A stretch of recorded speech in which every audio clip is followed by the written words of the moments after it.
Bueno, finalizando con nuestro ciclo de conversatorios, charlas, encuentros para reflexionar sobre la salud y seguridad en el trabajo. Como Secretaría de Salud Laboral hoy vamos a dar cierre a estas instancias, reflexionando un poco de los temas que venimos viendo en los otros episodios que hemos presentado. En primer lugar, estuvimos conversando un poco de los factores de riesgo psicosociales, cómo afectan a nuestra salud, de la importancia que tiene hacer una pausa, mirarnos un poco alrededor y hacia adentro, ver en qué situación estamos trabajando, cuánto de esto está afectando nuestra salud o la salud de nuestros compañeros y compañeras. Después estuvimos hablando un poco de la importancia que tiene la prevención en materia de salud y seguridad, porque estamos hablando nada más y nada menos que de la vida de las personas y el rol que juegan los servicios de prevención y salud en nuestros lugares de trabajo, la interrelación que tiene directamente ese servicio con el ámbito de participación y consulta de las y los trabajadores establecida en el decreto 291 y son las comisiones bipartitas de salud y seguridad, donde se debe discutir con las y los trabajadores cuáles son las medidas de prevención que se deben implementar en nuestros lugares de trabajo para justamente evitar tener consecuencias a la salud de las personas trabajadoras. Y bueno, un poco con todos esos temas que estuvimos viendo y pensando un poco en voz alta, queremos hoy, con la compañía de Martina y de Gonzalo, que les agradezco mucho estar acá presentes, queremos conversar un poco de qué pasa en el Estado con esto, qué pasa con las trabajadoras y trabajadores estatales, con este deber ser del que venimos hablando, cuál es nuestra realidad hoy. Entendemos que esta pregunta de qué pasa con el Estado es una pregunta fundamental para poder mirar concretamente en una relación compleja donde el Estado es juez y parte en todas las acciones que tienen que ver con las condiciones de trabajo de nosotras y nosotros, los trabajadores y las trabajadoras del Estado. Existen un montón de herramientas, de leyes, de normativas generales y específicas, y todas abordan a todas y todos los trabajadores y las trabajadoras del país, independientemente de cuál sea el ámbito. Sin embargo, hay algunas de ellas que se aplican de forma muy desigual en un ámbito privado o en un ámbito público. Y esto también es parte de las condiciones con las que nosotros tenemos que pensar y trabajar cotidianamente cuando nos enfrentamos a la tarea. Te referís al doble rol de patrón del Estado, ¿no? Y además quien debe velar por la salvaguarda, ¿no? La tutela de los derechos de los trabajadores. Exactamente, esto. El Ministerio de Trabajo, en tanto fiscalizador de las condiciones de trabajo, cuando se encuentra fiscalizándose a sí mismo, en tanto Estado, se encuentra con algunas limitaciones también, con algunas complejidades para pensar cómo abordar.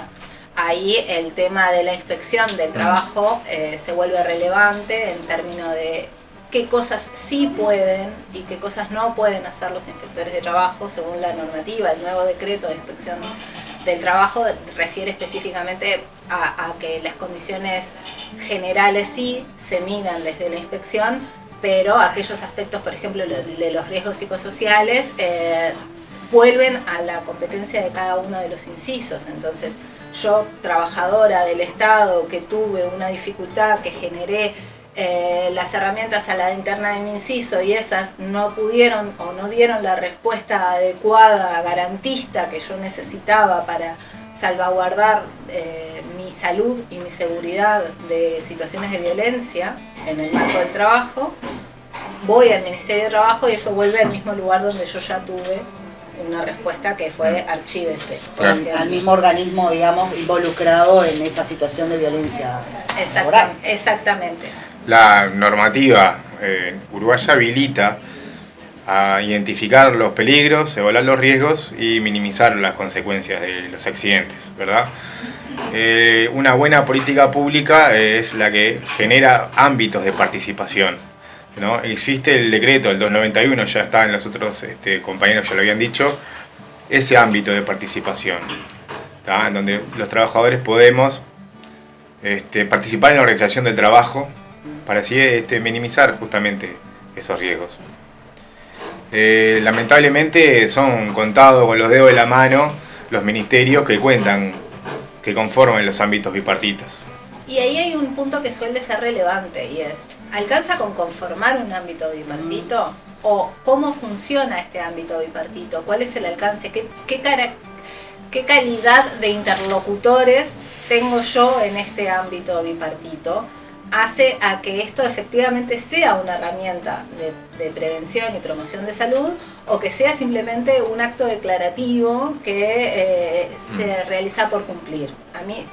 A nosotros, los trabajadores y las trabajadoras organizados dentro del Estado, no nos sirve de nada tener reuniones periódicas si estas reuniones no pueden resolver, no pueden generar, no pueden ejecutar, Totalmente. no pueden tomar acción que vaya en promover y promocionar efectivamente la salud de las trabajadoras y los trabajadores. Totalmente. Esas situaciones existen. Se dan reuniones de bipartitas con personas del otro lado que no ejecutan.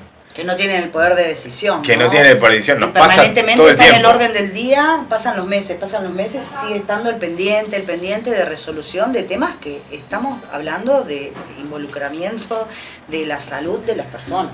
A veces en situaciones que son realmente fáciles Que de son solucionar, muy límites, menores, sí. y no logran ejecutar. Sí. Entonces eso desanima un montón. Y ahí, bueno, tenemos esto.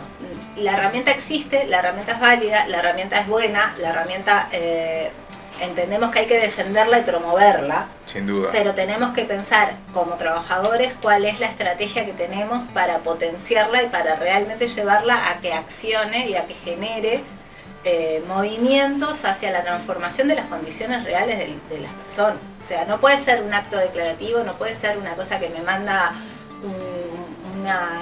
una difusión de campañas de vacunación o de cosas como genéricas, pero no genera acciones concretas sobre lo que a mí me está pasando en mi puesto de trabajo.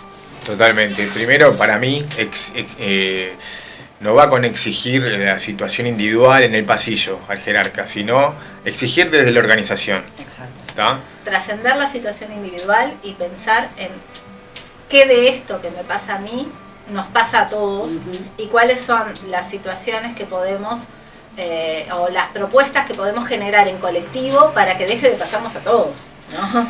Y en esto, del ámbito de participación y consulta, y tratando de llevarlo específicamente a las trabajadoras y trabajadores del Estado, ¿no? En esto de en qué situación nos encontramos. Sí.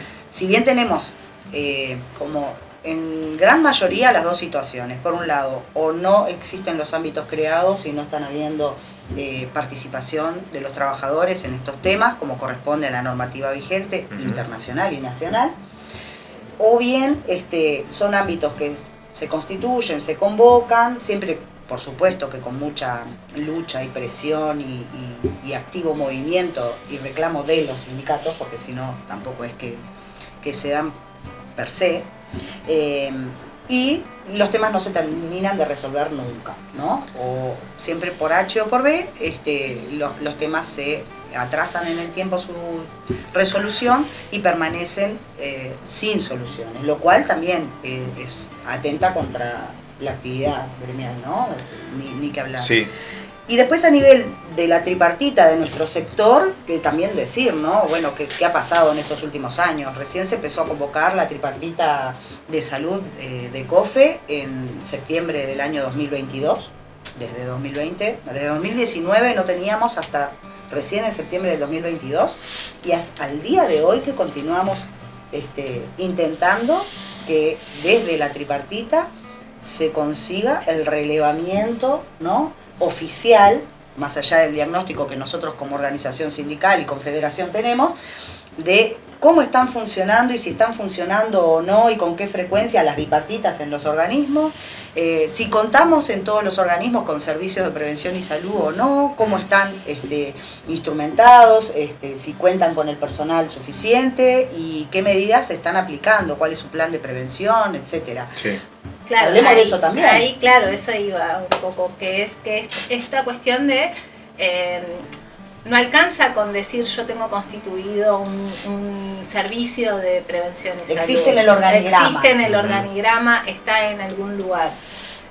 Ojalá hubiera por lo menos algún servicio en todos los organismos del Estado, que lejísimo estamos de que eso pase, pero además en aquellos en los que hay, cuáles son efectivamente de las competencias que tiene establecidos en el literal 4 del decreto, cuáles de ellas se da cumplimiento. Exacto. En cuáles organismos, por ejemplo, se lleva una estadística de certificaciones, de accidentes laborales, de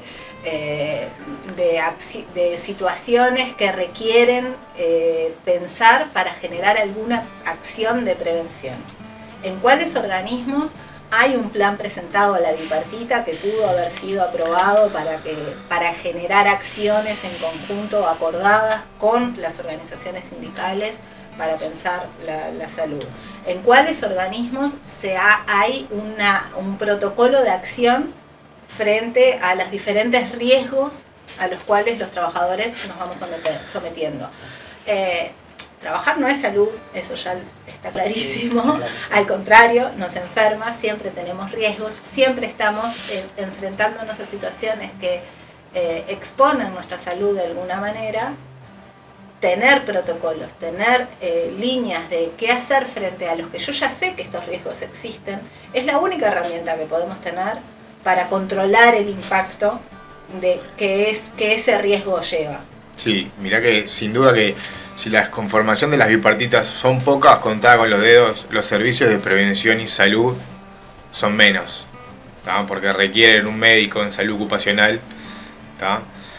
Que es muy difícil que les seduzca el sueldo, el salario de un funcionario público para trabajar 8 horas diarias. Entonces, y la responsabilidad que tienen, además del técnico prevencionista que está ahí también para constituir ese servicio. Bueno, todo eso ha traído dificultades a la hora de constituir esos servicios, que la verdad que es un debe tremendo, ¿no? No, sí. Y además no tenemos establecido ni pensado cuántos técnicos, médicos o prevencionistas requiero para este tamaño de organismo, ¿no? O sea, no es lo mismo pensar en un organismo que tiene 300 funcionarios y que básicamente su trabajo es en un solo departamento del país que pensar en un organismo que tiene 3.000 funcionarios repartidos en cada uno de los lugares en el territorio nacional. Requiero diferentes cuestiones y eso no está establecido. Entonces, lo que hay, además, muchas veces no puede dar cuenta de la realidad concreta con la que después tiene que trabajar. Esa dimensión de país que vos planteás es todo un desafío hasta para el movimiento sindical, para la COFEA, para los distintos sindicatos de los distintos incisos que tienen incidencia en todo el territorio, ¿no? Hasta para cómo implementar las bipartitas, ¿no? Porque abarcamos a todo el país, pero siempre tenemos la cabeza de Montevideo, ¿no? La mayoría de los trabajadores están en Montevideo, pero tenemos compañeros en todo el territorio nacional y todos tienen dificultades igual que nosotros. Sí. Claro, pero ahí hay un juego bastante complejo de pensar que tiene que ver con ¿y quién toma la decisión sobre ese compañero de Bella Unión? Desde el punto de vista sindical, pero también desde el punto de vista de la organización. Sí, claro. También los decisores del inciso. Si el decisor está acá, reunirme con alguien en Bella Unión, no sé, en Tranqueras, no importa, en cualquier localidad, va a generar una acción, va a tener una incidencia real o tengo que lograr generar que esa voz llegue de alguna manera a quien va a tomar la decisión en Montevideo, porque también eso es una... Sí, el desafío ese está planteado. El decreto no dice cómo hay que organizarse, así que ese tipo de organización, cómo serían, si es por región, si es por departamento, si es uno central con distintos delegados, lo elige cada sindicato. Exactamente, ahí es donde nosotros tenemos que... Ahí nosotros tenemos que poner la inventiva y la capacidad de qué es mejor para nosotros, cómo mejor organizarnos para que todos los compañeros estén contemplados, todas las actividades estén evaluadas sus riesgos. Convengamos entonces, o podemos concluir también entonces, de que hay algo que es claro, que como trabajadores estatales y trabajadoras estamos en una situación de una enorme vulnerabilidad de derechos, todos absolutamente involucrados con nuestro derecho también como clase trabajadora a trabajar en ambientes sanos y saludables, como se pronunció la OIT recientemente. No se cumple con los ámbitos de participación y consulta en su amplia mayoría, no se dota de servicios de prevención y salud, el personal suficiente, y ni tampoco se cumplen con todas las competencias que tiene establecidas por ley. Entonces el Estado no está ocupándose de medidas preventivas, del diagnóstico de los lugares de trabajo, de cuáles son los motivos los temas que tiene que atender en materia preventiva de la salud de las personas trabajadoras.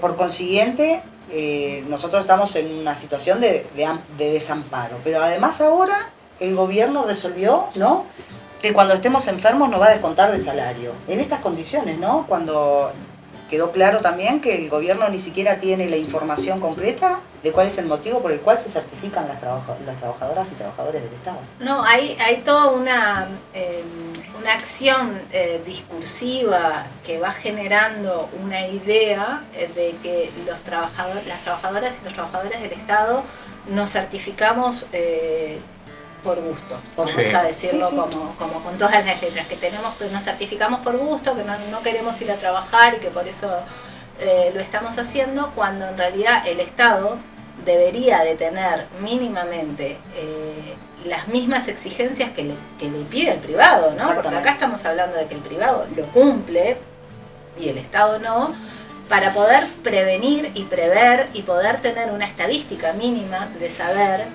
cuál es la incidencia de tal enfermedad en tal puesto de trabajo y qué de eso tiene que ver con las condiciones en las que tal trabajo se desarrolla. Nosotros tenemos cada vez menos trabajadores en el Estado, pero no tenemos una modificación de la cantidad de tareas. Al contrario, cada vez es más. Cada rendición de cuentas se le atribuyen más competencias a los diferentes organismos. Pero con cada vez menos trabajadores repartidos en todo el territorio nacional, realizando un montón de cuestiones con menores condiciones, también desde lo infraestructural, menos reposición de sillas, menos presupuesto aplicado en todas las líneas, no solamente en la cantidad de trabajadores, que van generando por goteo, por lesiones de esfuerzo repetitivo, te diría, determinadas patologías, y eso está absolutamente invisibilizado, y el problema es mío como trabajador porque me certifiqué, y no un problema colectivo que deviene de la organización del trabajo y de la definición de quién debe tomar la resolución dentro del Estado. Por eso nosotros creemos que es importantísimo trabajar en colectivo sobre estos aspectos, ¿no? Que no sea el trabajador, la trabajadora de forma individual, en que una vez ocasionada la consecuencia, la afectación a su salud, sea quien reclame o quien tenga que pasar esas consecuencias y que quede ahí encapsulado en un problema individual, sino que trabajar colectivamente en el diagnóstico, en cuál es la situación en la que estamos trabajando, y utilizar la herramienta sindical, que para eso es sin duda lo más efectivo que es la historia del movimiento sindical en realidad, para plantear soluciones colectivas a problemas colectivos. Y sin duda en esa línea la invitación es a acercarse a cada uno de los sindicatos y a la COFE, totalmente, a poder pensar y trabajar colectivamente todos estos temas que nos tocan a todas y todos.